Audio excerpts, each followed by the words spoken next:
So hi everyone, and welcome really to our panel on the global economic outlook. Now the global economy was certainly tested in 2023 as it rarely has been before. Inflation and the most aggressive monetary tightening campaign in decades, wars in Europe and in the Middle East, a festering real estate crisis in China, and the deepening rivalry between Washington and Beijing, which is really forcing companies also to rethink supply chains and security. Now despite these pain points, the post-pandemic global recovery has actually managed to roll on. In the US, consumers defied expectations and kept spending, prompting many economists to ditch their downside scenarios and forecast on a rare soft landing. In China, the booming electric vehicle industry, along with a healthy dose of fiscal stimulus, helped leaders stick close to their growth targets. And the world's economy, Great New Hope India, also took up some of the slack. But overall, according to the World Bank, the global economy is dragging along at growth rates slower than previous decades. And this is as the post-pandemic rebound is weighing down by high interest rates. So we're looking at sluggish trade, geopolitical tensions that will hit developing countries hardest. So without giving you a pessimist guide to 2024, we want to look at some of the main pressure points, some of the growth foundations for the future.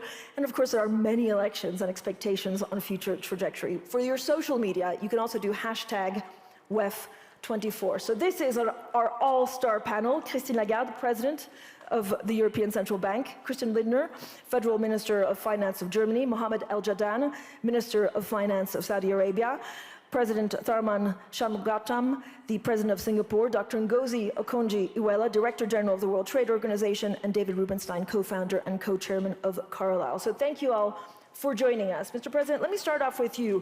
2023 really surprised expectations to the upside. Is the global economy really now as resilient as we think? Well, we have to think about it not on a year-to-year basis, because the largest challenges to resilience that we face are what's creeping beneath.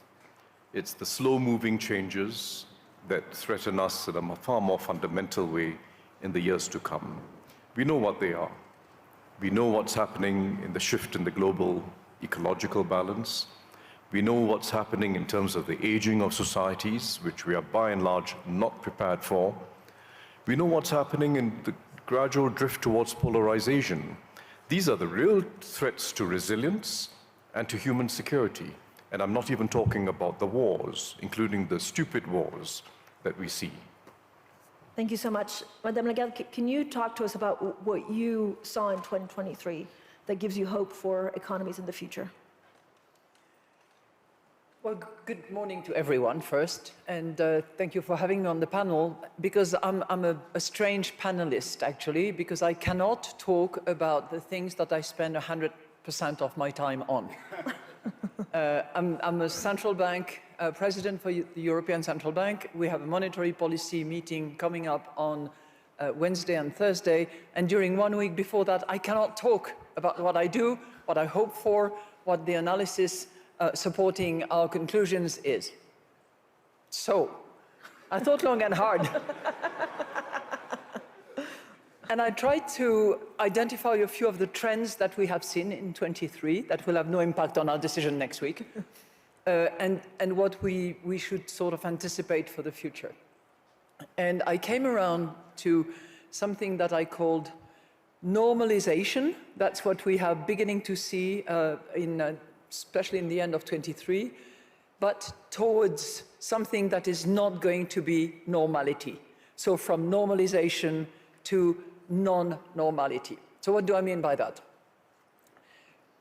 The period before 23 was strange, extraordinary, difficult to analyze by many accounts. In 23, we have seen the beginning of normalization. When you look at consumption, for instance, around the world, I'm not talking just about the euro area, consumption is still a driving force for growth, but the tailwind that we had the benefit of are gradually fading. This very strange, extremely tight labor market, still tight, but a little less, and some of the indices that we use to identify the relationship, particularly between vacancies and unemployment, are changing gradually. So less tightness on the job market. When we look at savings around the world, there was plenty of it. Excess saving, where that excess saving, pretty much in all advanced economies in particular, is coming down, and from this 10% excess saving, we're getting close to virtually zero. So if you combine these two, job less tight, savings diminishing, clearly consumption is not as strong a force as it used to be. That's one thing. The second thing, which is also beginning to normalize, and I hope Ngozi will talk a lot about that, is trade. Trade went down and was massively disrupted by this goods versus services versus good over the course of the last 2 years preceding 23.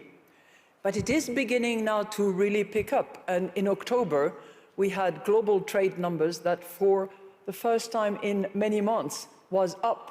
And the pattern of trade is changing, but I will leave it to my friend Ngozi to describe that better.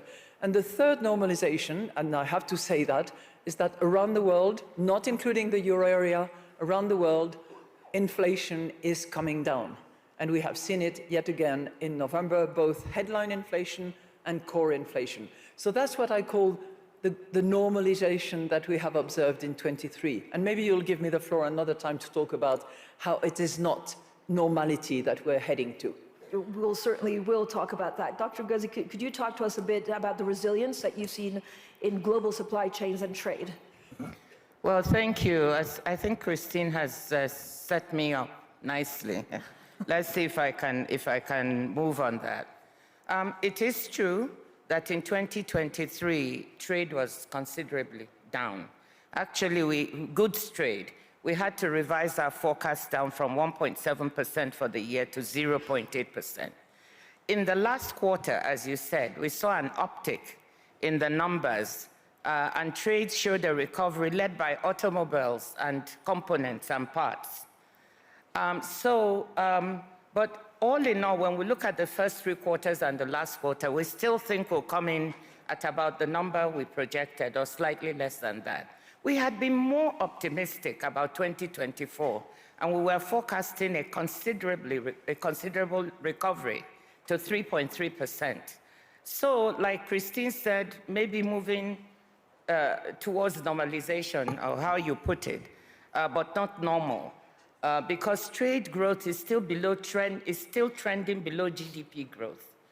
But the problem that I have is the geopolitical conflicts that we now see, the problem in the Red Sea and the Suez Canal. We also have problems in the Panama Canal because of climate change. There are so many uncertainties, and of course, all the elections that we see around the world and what that may bring. I think there are a lot of uncertainties that make forecasting difficult. However, I'll take a bit of a risk and say I think it will be better than 2023. It may not come in at 3.3%, below that, but much better than what we saw in 2023, unless a major war breaks out. Then all bets are off. Thank you, Dr. Ngozi. Minister Lindner, Germany has prospered in parts for many years from buying energy from Russia and selling cars to China. All of that is changing also because China is making so many EVs. How do you marry the two?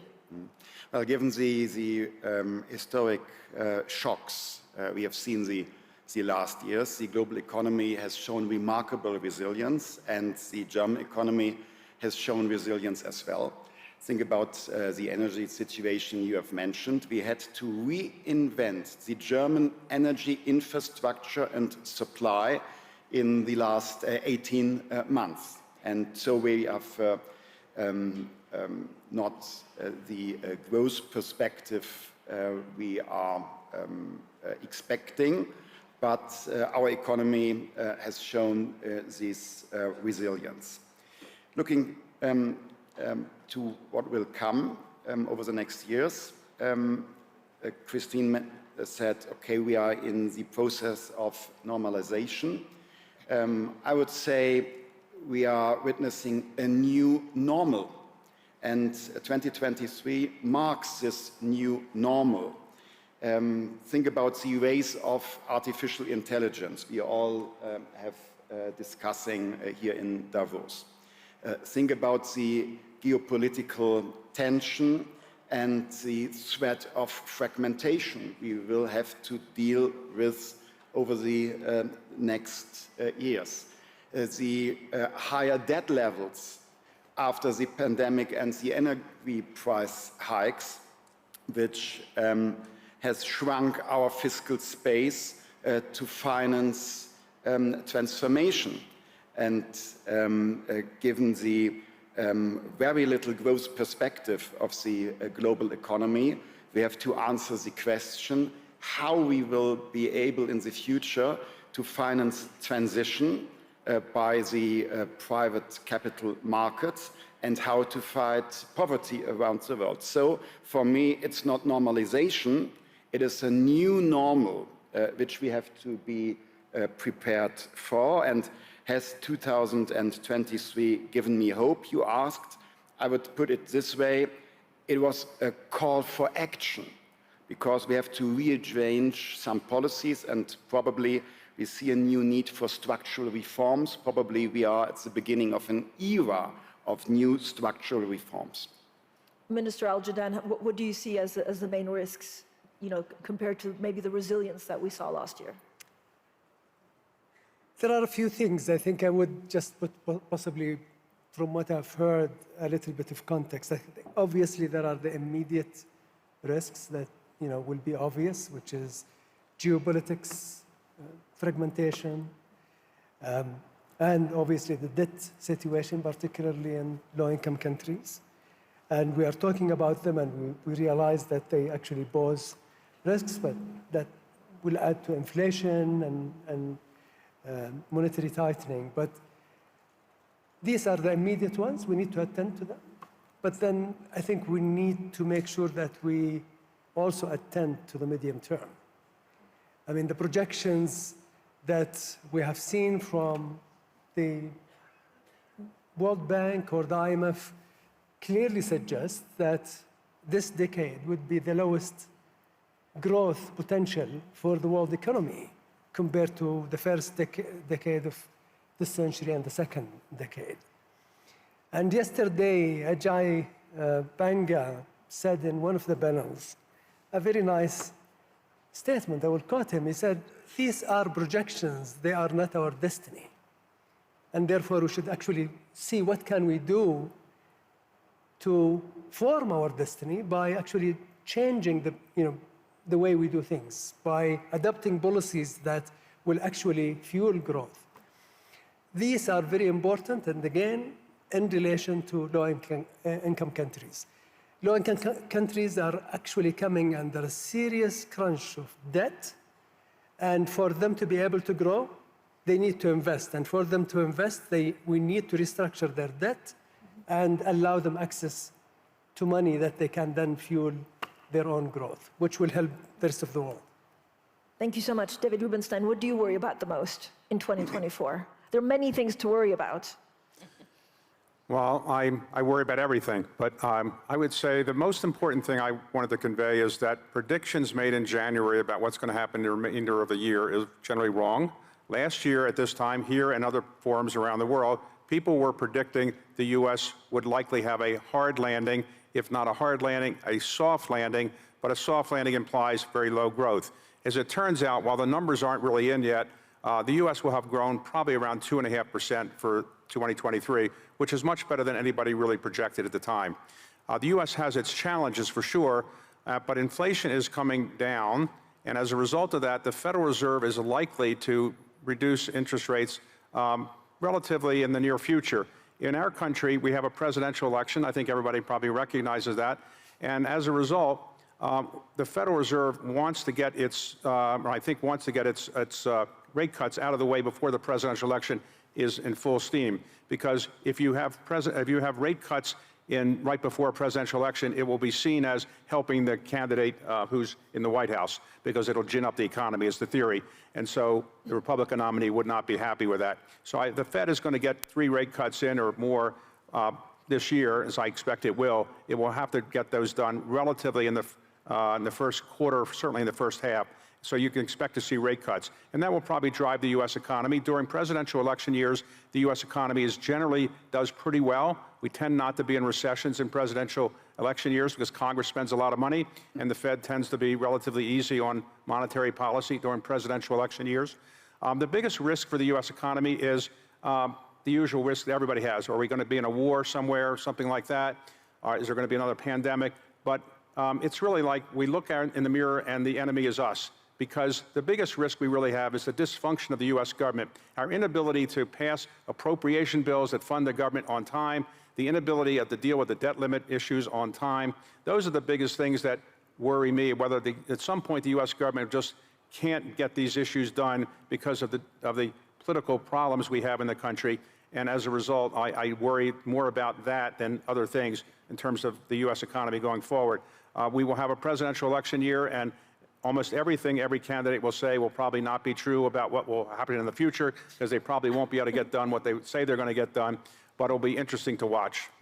But David, a number of leaders have expressed concern of what Donald Trump in the White House means for fragmentation, for foreign policy. Right. Is there any way that the rest of the world can Trump-proof their economies?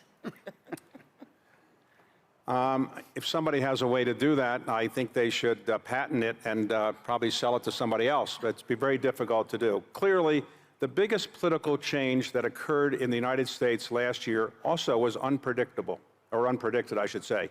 I don't think anybody outside of the Trump family would have predicted that Donald Trump would be indicted 4 times, 91 counts on various indictments, and that his popularity would soar to the point where he has a reasonably good chance of locking up the Republican nomination by March, which is earlier than almost any contested presidential candidate has been able to lock up the Republican nomination. If he is nominated, it'll be the first time ever that a Republican Party has nominated the same person 3 times in a row.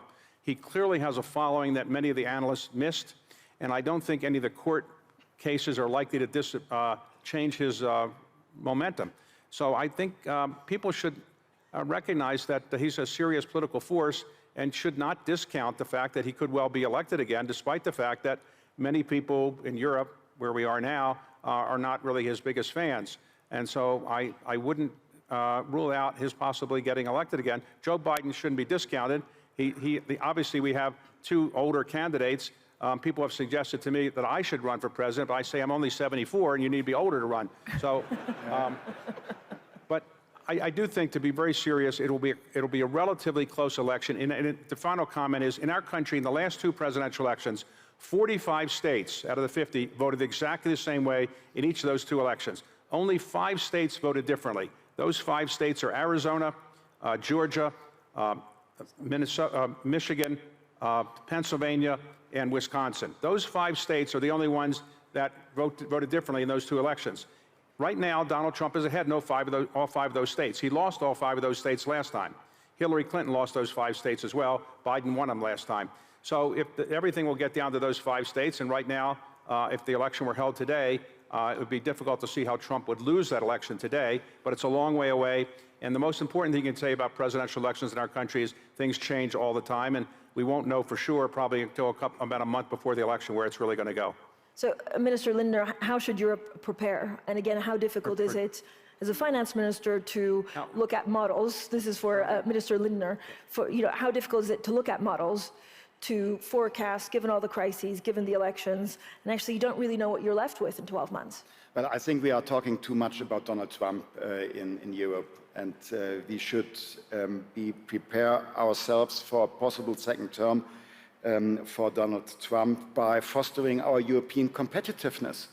Doing our homework is the best preparation for a possible second term of Donald Trump, and this includes our capabilities to defend ourselves, being an attractive partner on eye level when it comes to the economic situation and when it comes to a fair burden sharing under the roof of NATO is the best we can do to be in a good partnership with the United States.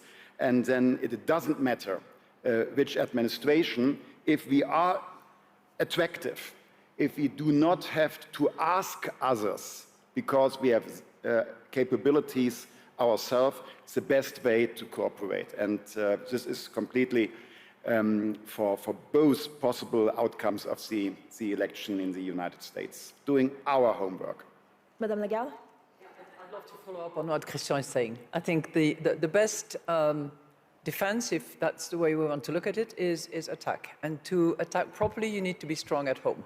So being strong means having a strong, deep market, having a real single market, and we should be expecting some suggestions by Enrico Letta, former Prime Minister of Italy, who is in charge of producing this report on how we can deepen and improve the functioning of that single market, which is a huge economic zone in the world, but which is not completely a single market yet, as many CEOs, I'm sure, experience on a daily basis. And we should, more importantly, make sure that the money that is saved in Europe, or the money that is associated with pension, is actually invested in a capital market union that actually functions efficiently to rally the investment that we badly need for the transition towards a greener economy, which relies certainly for a period of time on fossil fuel, but less so, as was indicated in the last COP28, and moves towards renewable, where investment is badly needed. May I add just one little aspect, because I'm grateful that Christine has mentioned the Capital Markets Union. I'm concerned that some policymakers in the European Union tend to follow the United States to subsidize almost everything. But we have to avoid a subsidy race we cannot afford. I'm curious of the next US administration can continue the way they support their economy. I wonder if it's sustainable to pay so high subsidies. But what we have to do is to improve our framework conditions for our economies and to make further progress in capital markets union. Our competitive disadvantage compared to the US is not subsidies, it's the function of our private capital market. Mr. President, Singapore is, of course, a country that does well when the world is working well together, less well when China and the US are falling apart. So what's your take on this US-China stress? Well, I think the US-China relationship is the central axis of tension when you look at the largest problems we face in the world. And it has to be refashioned into the central axis of partnership. They look at each other fundamentally as adversaries, and then they look for opportunities to cooperate within that framework. It has to be flipped around. Fundamentally, they have to be partners because the challenges that they both face are the same. Climate change, a lack of global order, a breaking up of the global trading system. They're challenges that both of them face, and both of them will suffer for it. And the two are absolutely essential to any solution, to climate, to peace, and to an open global trading system. And then within that, you can argue, you can badger, you can ensure fair competition, you can ensure that there's a way of dealing with each other that's consistent with the principles of openness and fair play. But we've got to flip things around where you're not fundamentally adversaries to one where you're fundamentally partners and then you argue about specifics. That's the fundamental repositioning that's required. So it's not just about a pause in the relationship, it's really about a repositioning in the relationship. Dr. Ngozi, if we move it forward, there are 3-4 pillars that we need to put in place to foster growth. And I don't know whether this year there will be a lot of distractions that keep us further away from that goal, but what would you focus on to bring back longer sustainable growth? Well, thank you. And I just want to say that I strongly support what Christian and Christine said. I think the best way to be prepared for any eventuality is to focus on those things you need to do anyway. For me at the WTO, I don't fret about who is going to come or what is happening. Maybe that's an overstatement. But in a way, it's focusing on what do we need to do to strengthen and reform the organization so that whatever the circumstance, it will be able to deliver what it's supposed to deliver for people. So if we keep doing that, I think that's a strong answer, a bit of offense in that regard. But with respect to what are the pillars we should look at for restoring growth, I think that's a very good conversation, because we focus a lot on the pessimistic things that might happen. But there are some bright shoots that I want to talk about on the trade side. First, I want to mention that in spite of all the uncertainties that we talk about, and I pointed to in the beginning, trade has been largely resilient. It is because of trade that Europe was able to find other sources of energy from the US and the Gulf and elsewhere to make up for the withdrawal of energy from Russia. It's because of trade that 35 countries dependent on the Black Sea region from Africa were able to find alternative sources of grain fertilizer. So trade has been a force for resilience. And there are some bright spots in trade that we need to be conscious of. There's digital trade and services trade is growing fast, especially digitally delivered services trade, growing at 8% per annum. And that is a very, very interesting thing, because now we're all talking of digital platforms, AI, and this is a positive sign. And we should be preparing ourselves to say, how do we support such trade? How do we make sure that it benefits small and medium enterprises, women, those at the margin? Green trade has tripled from 2000 to now, tripled in value to $1.9 trillion. That's another opportunity.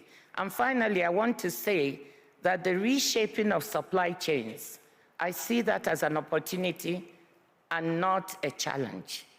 And when you see it as an opportunity, it could help us look at other sources of growth. If you take just one supply chain that we talked about here, the critical minerals and critical raw material supply chain, we have the possibility that these critical raw materials are found in many developing countries who did not benefit as much from the first phase of integration into the global economy.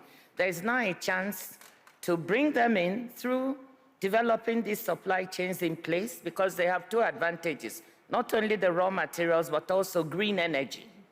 So combining those two, and I'm glad to say that Chancellor Schulz and Europe has caught on to this, you can go to Africa or Latin America and develop these supply chains, bring in new sources of growth, create new employment, lift people up from poverty in these countries. So those are some good opportunities that are out there, some hope. David? On trade, whoever is elected president is not likely to enter into a lot of trade agreements. The word trade in the United States, or trade agreements, is almost a curse word now.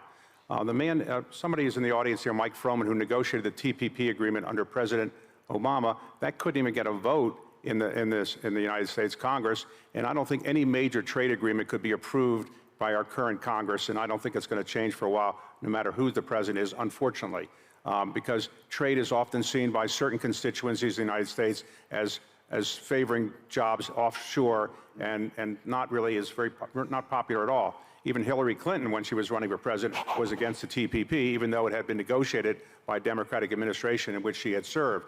On U.S.-China, U.S.-China is the most important bilateral relationship in the world. There's no doubt about it. But there is no political benefit in the United States about saying anything beneficial or good about China during a presidential election year. So President Biden and President Trump, I don't think, or either one, are going to say we need to have closer ties with China, and I'm going to be nicer to China than I was before. It's just not going to happen during a presidential election year. Hopefully, after the election's over, the progress that's been made recently at the APEC meeting can see something blossom, but I don't think you'll see anything blossom before then, though hopefully the Chinese will provide some pandas again to the United States, which we desperately would like to have. Minister Al-Jadaan, what are some of the policies that you think we need to put in place now to make sure that there's success in 4 or 5 years that we're maybe not thinking about as much as we should? First of all, I would like just to follow up on this. I was talking to a US friend yesterday about almost the same subject, and I asked him whether he is optimistic, and he said, well, at least it is only 4 years, and someone else will come. So it would be interesting to see what is going to happen in the next 4 years.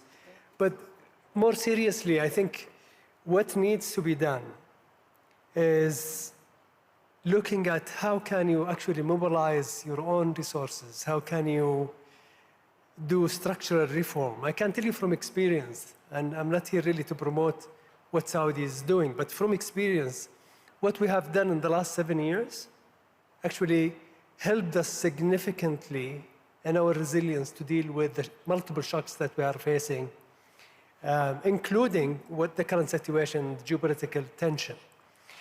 So structural reforms are critically important.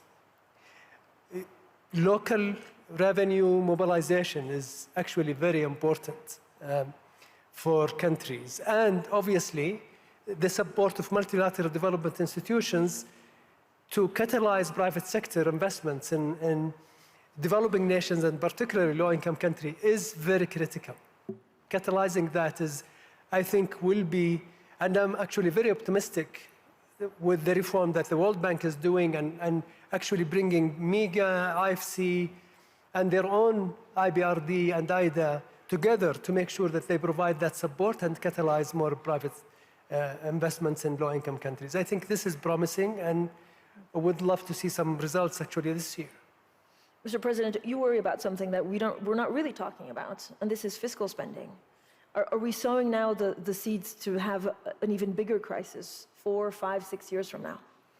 Well, I think the most important and most neglected area of public policy is fiscal reform.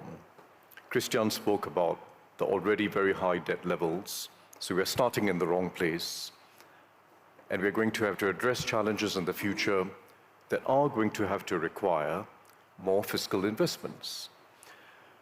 We're neglecting the issues because it's never pleasant to talk about raising revenues or raising taxes. It's never pleasant to talk about redirecting subsidies or redirecting spending. So we're just merrily gliding into the future, tinkering at the edges. And even the most major international tax reform of recent years, through the G20, was really about something very small to do with corporate taxes and rearranging and reallocating corporate taxes. It's a very small issue compared to the challenges we really face. The big issues are, how do we address the climate transition? How do we address the needs of aging societies and broken social security systems? And how do we address a challenge of an AI era and ensuring that populations can cope with it and benefit from it? It's all going to require the public sector. So if I just take the first, there is no realistic solution to the climate transition that does not involve a globally coordinated system of carbon taxes. There's no realistic or fair solution that does not involve a globally coordinated system of carbon taxes. And Ngozi at the WTO is coordinating this with several other international organizations. It's still early days. There's a perception that it's unjust, it's unfair, it'll lead to inflation. In fact, quite the contrary. If we don't do this, the countries that will suffer most ultimately are the developing countries. They're going to be the worst affected by climate change. If we don't do this, it's ordinary vulnerable communities that will suffer the most. What we need is a system of carbon taxes coupled with subsidies for vulnerable households and a stream of funding for the developing world to allow them to engage in investments in mitigation and adaptation that allows them to keep growing. And that's a real opportunity. It's a fair solution, and it's the only realistic solution, and we can't keep ducking it. Second, there's a huge opportunity of redirecting subsidies. The IMF has estimated that about $1.3 trillion is spent each year in fuel subsidies. That's about 5 times more the amount of subsidies that goes into green technologies and green energy. We've got to redirect it. Redirect those fuel subsidies to helping vulnerable households, to helping firms to adjust, and to spurring renewables and other green technologies. That's a major redirection. It's fair, it's sustainable, and it's realistic. It has to be achieved. The third issue that's maybe the most neglected is preparing for an aging society with confidence. And it means rejigging in significant ways of social security systems and healthcare financing systems. It's not sustainable. Too many people who don't need support are getting support, and too many people who need support the most in healthcare systems are not getting enough support. So there has to be a reshaping of that curve of subsidies within healthcare to benefit those who need it the most. There has to be more spending on preventive or preemptive healthcare spending to help people stay healthy for as long as they can, rather than wait for the very expensive occasions when they have to end up in hospital, particularly for acute care. So fundamental reform to healthcare and fundamental reform to labor markets to allow people to stay engaged at work if they wish for as long as possible. Those are very important shifts in social policy. So we have to get real. The challenges we face are different from the past. We're not going to address them by just tinkering around the edges with rearranging corporate taxes and the like. It requires raising taxes to take on the climate transition. It requires redirecting subsidies to be fair and to ensure that as we age, no one is vulnerable, and we can actually sustain high-quality healthcare systems and social security systems. It requires change, and we discuss this very rarely. We have here 5 current and former finance ministers who've gone through years of discussion at the G20, at the IMF. We spend a lot of time talking about monetary policy. We spend very little time talking about fiscal policy reforms for a more secure future. Oh, on that, can I just say on that point, fiscal reform in the United States, very difficult to do. We now have $34 trillion of debt, $34 trillion of debt. The interest on it is approaching our defense budget. And if we don't resolve this in the near future, something's going to happen to the dollar. The dollar has been the only reserve currency for quite some time. But if the United States can't get its fiscal act together, at some point, people are going to do what they did to the British pound and the Dutch guilder years ago when too much money was borrowed by those countries and that their currency didn't become as valuable and therefore lost its reserve status. The U.S. doesn't have any real challenger right now to reserve currency status for the dollar, but it will if it keeps doing what it's doing. We have 122% of our GDP in debt, and we are each year our budget deficit is probably about 25% of our spending. And we just can't keep doing that, but there is nobody in the United States government that I see is really seriously addressing that problem, but it will be a big problem in the not too distant future. Thank you, Dr. Ngozi. Well, maybe you're pointing to me because I was nodding so much when Taman was talking, and that's why he's a favorite. I mean, we have to look at what we need to do on the fiscal side to finance the green transition. The money isn't coming. The amounts are huge and the trillions needed. You know, you take Africa, for instance, it needs $190 billion to finance per year, up to 2030 to finance the green transition.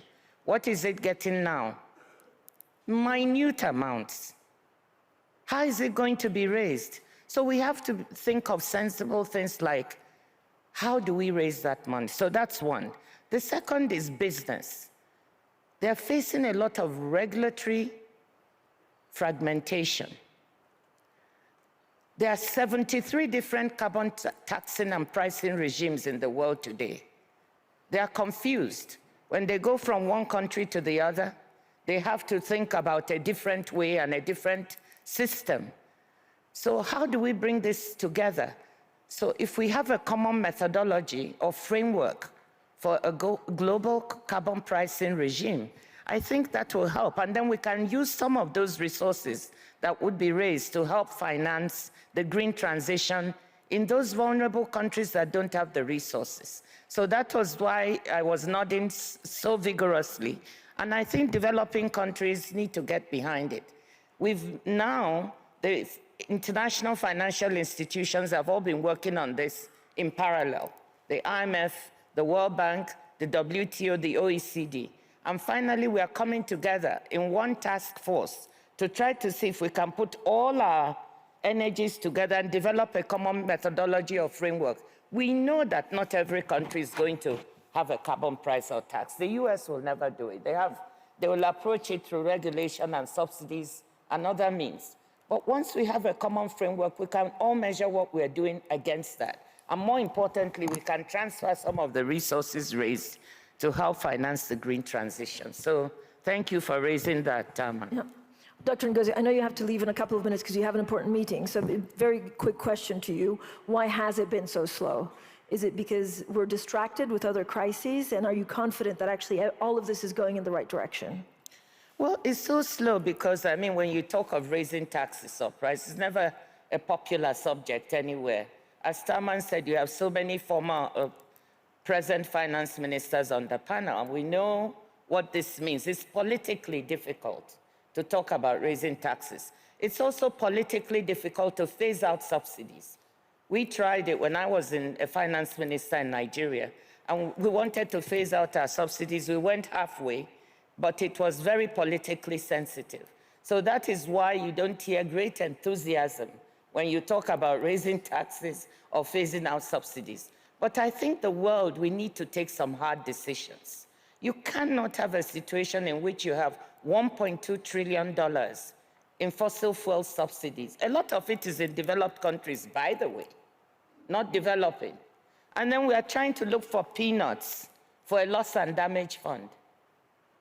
You have over 600 billion in trade distorting agricultural subsidies. And we are looking for peanuts for a loss and damage fund. When we get 200 million, we're all happy. We need to take those hard decisions, but they are not being done because it's politically difficult, and politicians will look at the short-term horizon. They want to be re-elected, right? That's the problem. Thank you so much, Dr. Ngozi. I know you have to go. Minister Al-Jadaan. I think a few points, and I listened to Mr. President, and we spoke briefly before we came on stage. I would like, first of all, I think let us agree that climate change is real. Risks from climate change are real, and we should work all together to find solutions that would help the planet and the livelihood of people. I think we are all in agreement. I remember in 2014, when Paris Agreement was reached, developed nations have committed $100 billion annually for developed countries to deal with climate change and for them to transition out of carbon-intensive energy. What have we seen so far? Almost zero. Almost zero. And I can understand Mr. President's enthusiasm about carbon tax and how it may change the equation, but then he linked it to two things. Subsidies to those who are in need. I agree, whenever you raise cost on your community or others, you need to look out for the less fortunate and provide social safety net. Agreed. The second caveat, Mr. President said, is we need to find a way that we channel part of that to low-income countries. We tried that and it failed. Now, so trying something else similar to what you have tried before and expect different results, it's very difficult. There are a lot of political resistance from developed nations. Politically, internally, I mean, we have heard just now some of the comments. So to say that we will put the tax, but then we will direct some of it to low-income countries is going to be very difficult politically, extremely difficult. Third, I would just remind ourselves that while we are enjoying the heated conference place here. There are over 600 million people in Africa that have no basic electricity. Not intermittent, basic, absolutely no electricity. So to say to them, go and eat cake, why are you looking for a bread, is hypocrisy, in my opinion. They have their own endowment. We should help them get that endowment from under their feet. Gas, for example, let them fuel their own transition. Allow them to use their own endowment, help them to use their youth, empower their youth, reskill their youth, train their youth. That is really what is going to change Africa and other low-income countries. Thank you very much. Thank you so much. Minister Lindner? I hope nobody tells my coalition partners and colleagues in cabinet that we are here considering raising taxes. Would cause serious problems for me domestically. Seriously, I would like to widen the perspective a bit. I completely share the idea of fighting global warming by ambitious action. But we should think about the right methodology. I think there is an alternative to carbon tax, and the alternative is a carbon market. In Germany, it is extremely costly to avoid further emissions.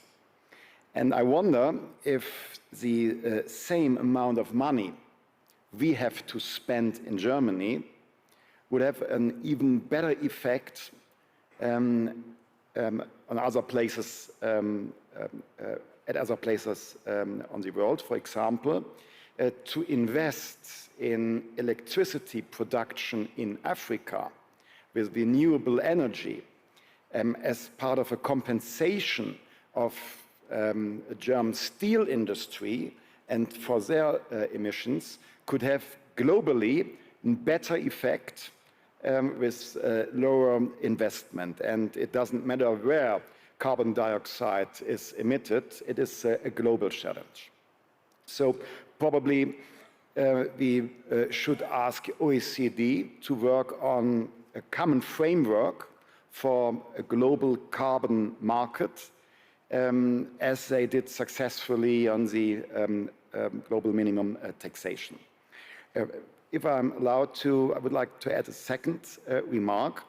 To finance all our needs for transition, fighting poverty, and to prepare for the aging societies, I think there's one solution. Given the demographics, given the investment needs, I think we have to foster our productivity.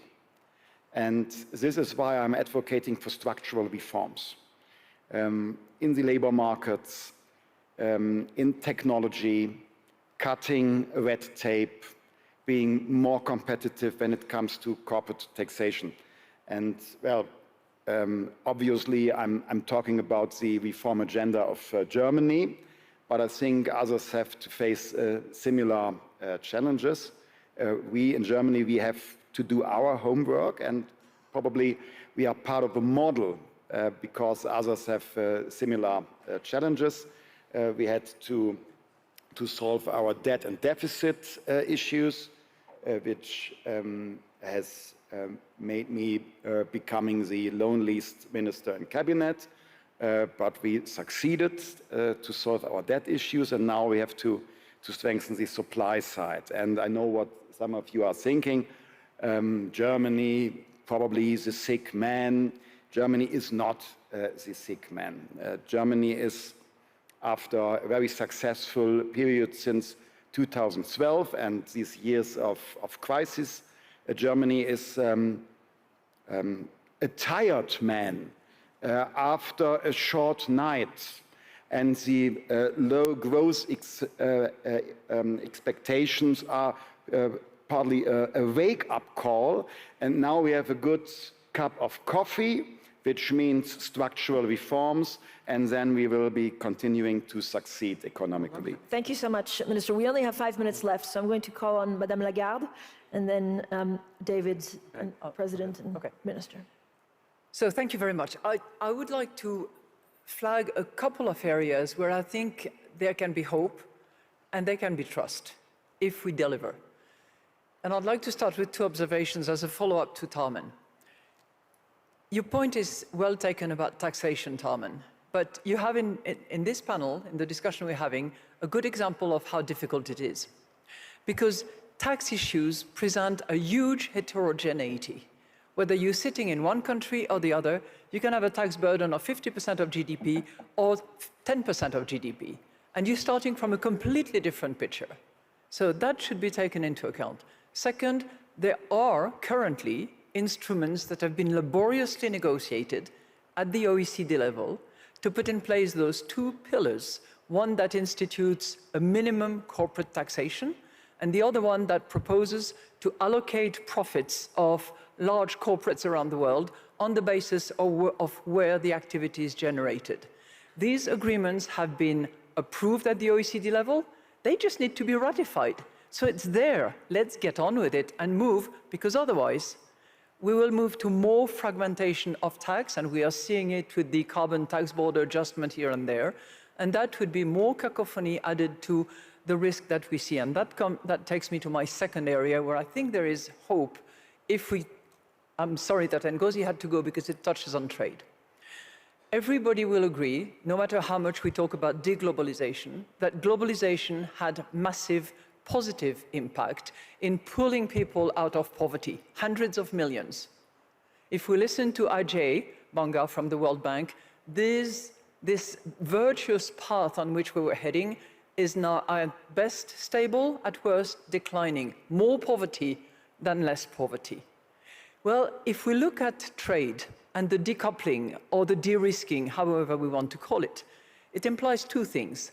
One, there will be different and new sources of supply and new patterns of trade, number one. Number two, because there is more vulnerability associated with supply, it may well be that the cost will be higher in the long term. And maybe that's not such a bad thing. Maybe we've been relying on this principle of efficiency over security a little bit too much, assuming that everything had virtually no cost, assuming that labor cost had to be minimal and reduced over the course of time. Well, this can change, and maybe can change for the better, to bring those people who had the benefit of globalization and were taken out of poverty, also out of this recessing poverty that is at risk of bringing some of them back down again. So I see a lot of positives on those two fronts. I had a few other items, but I'll save them for next year. David, and then to Mr. paraphrase President in my country, ask not what the World Economic Forum can do for you, but what you can do for the World Economic Forum. Now, what do I mean by that? The purpose of the forum, and I can't speak for it because Klaus is the person who is really the most responsible to be able to speak for it, but I can say that the purpose of for this purpose is to inspire people. What we've tried to do in this panel and in other panels around the World Economic Forum is inspire people and educate people. And hopefully when you go back to your country, you'll educate yourself about some of the things that we talked about here that you might be inspired to learn more about, and try to pick one issue of the ones we talked about where you make yourself not only well educated about it, better educated than now, but try to make some difference in your own country to try to bring forward some of these ideas. Because the only way we're really going to be effective at the World Economic Forum is we have people that come to the sessions, and those people are watching on streaming. They are going to take these ideas and do something useful with them by working in their own countries to kind of educate people about these things. And that's what I really hope all of you will do, is take something away from this session and say, I'm now inspired to learn more about this issue or that issue, and I'm going to try to do something in my country to make it more likely that that will happen. Thank you. Thank you. In 30 seconds or 1 minute, Mr. President, what are you positive about? So, I agree entirely that we need carbon markets. That itself is a complex endeavor, but we need to develop it and we need to make it global. It's not a substitute for carbon taxes, for a very simple reason. Governments are going to have to invest significantly more than they've invested before. We want the private sector to fund most of the transition, but about a third of the investment is going to have to come from government because of externalities and other reasons. It has to be funded.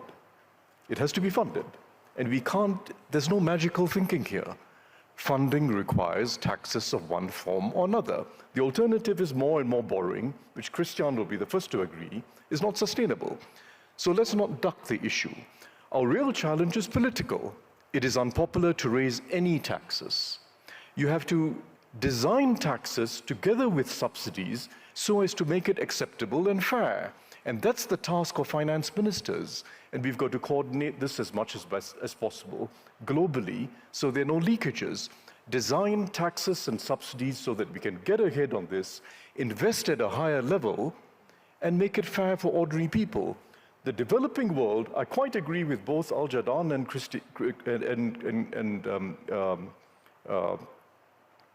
Christine. It is an opportunity.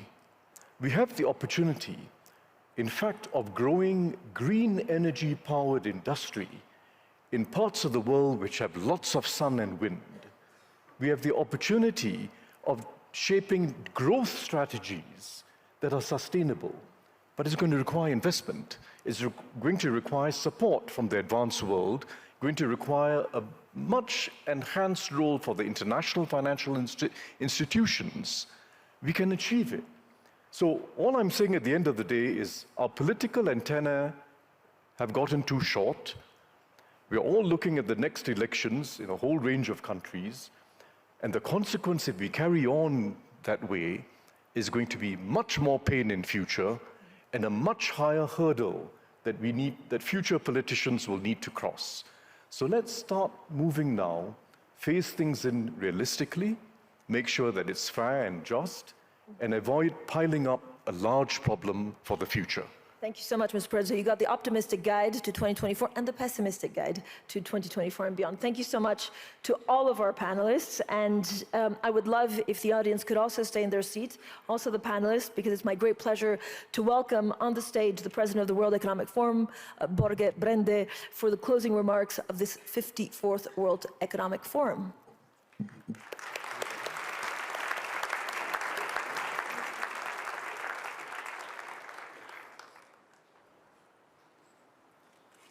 Thank you very much to this excellent panel. I think you revived a bit of optimism, but also a lot of realism.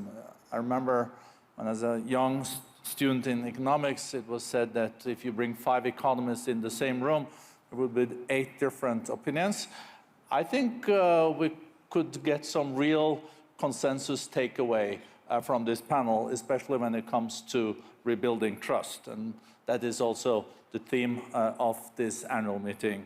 So on behalf of our chairman, Professor Klaus Schwab, managing board, including myself, I would really like to use this opportunity to thank you for your active participation in the World Economic Forum's 54th annual meeting in Davos.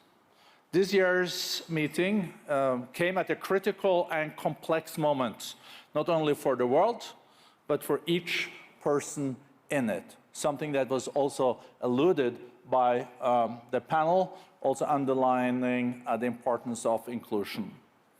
Rising global temperatures, a still fragile economy, and a deteriorating security landscape are challenges that are not bound by borders.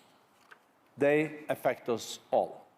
There's no longer such a thing as a country, company, or community insulated from global shocks. And when it comes to leveraging opportunities, it is not possible to do so alone.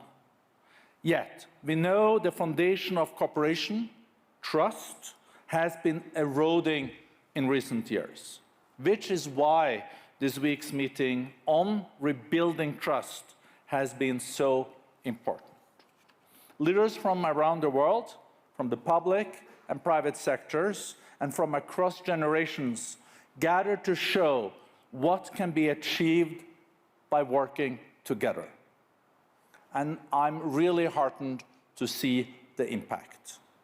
The annual meeting hosted 3,000 leaders, including 350 heads of state and governments and ministers.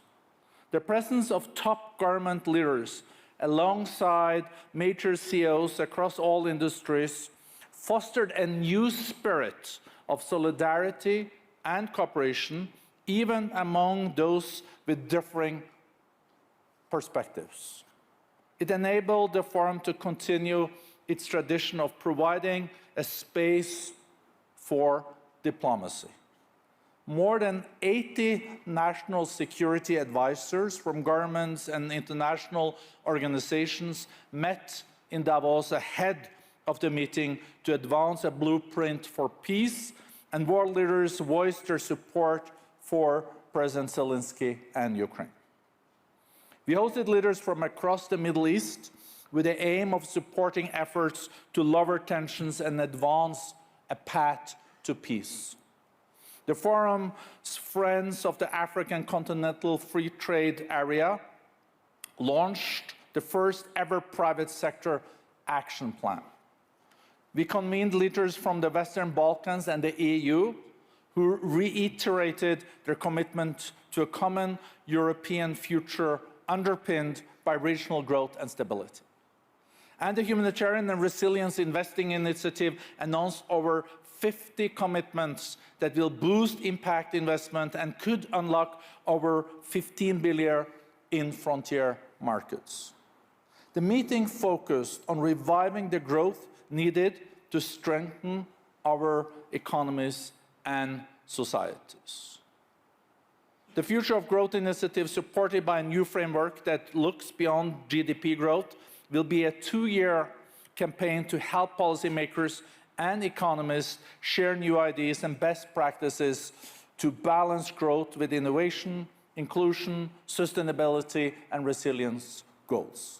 The Trade Tech Global Initiative outlined a vision for the collaborative use of technology for global commerce to unlock trillions in trade.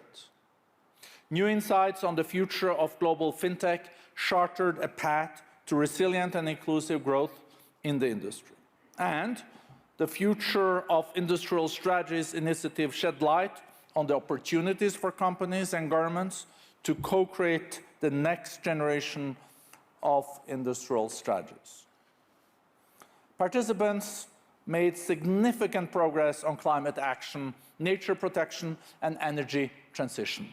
The First Movers Coalition has grown to almost 100 companies, providing the world's largest demand signal for breakthrough climate technologies in high-emission industry sectors such as steel and cement.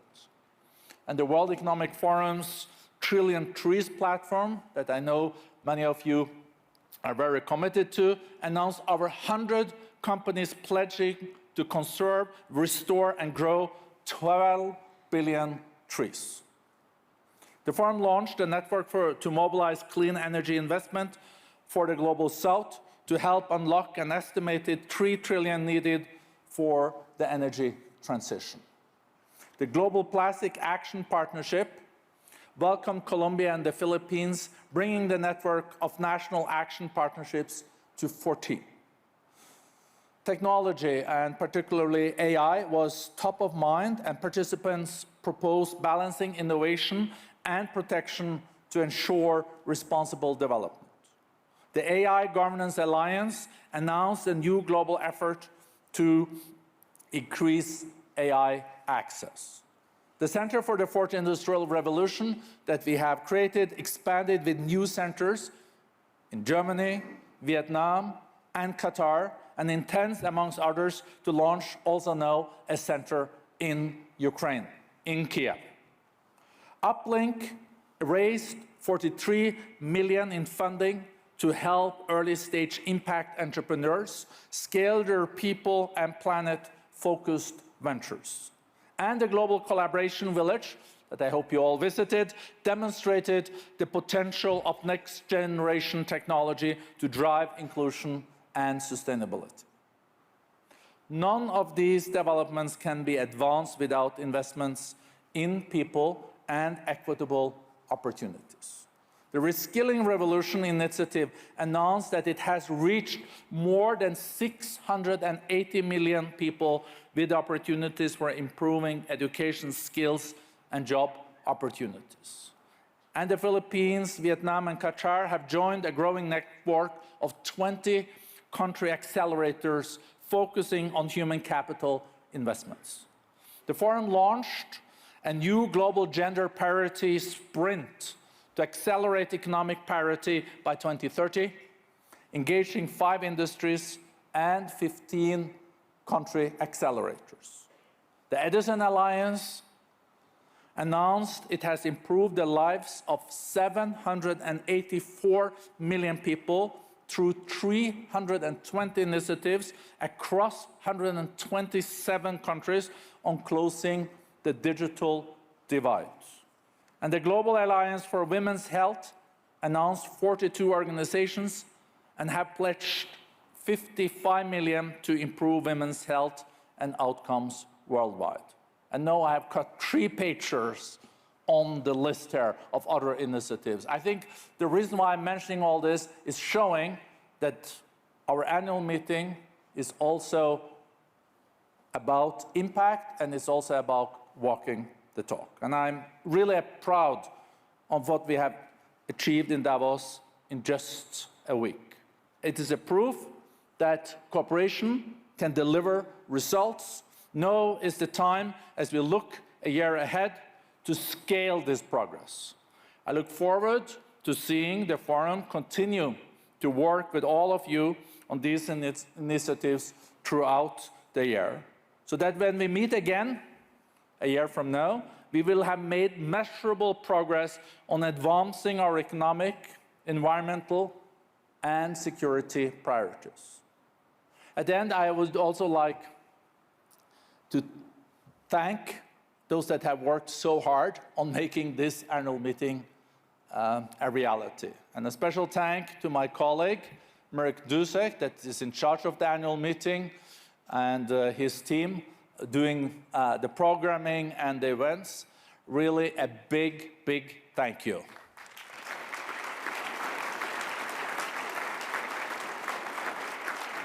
And I would also like to thank all my colleagues at the World Economic Forum that have worked 24/7 in making this happen. It's very rewarding, but I think we're all looking forward to not wake up at 5:30 tomorrow morning. So safe travels back home. And again, big thank you to this excellent panel. Thank you.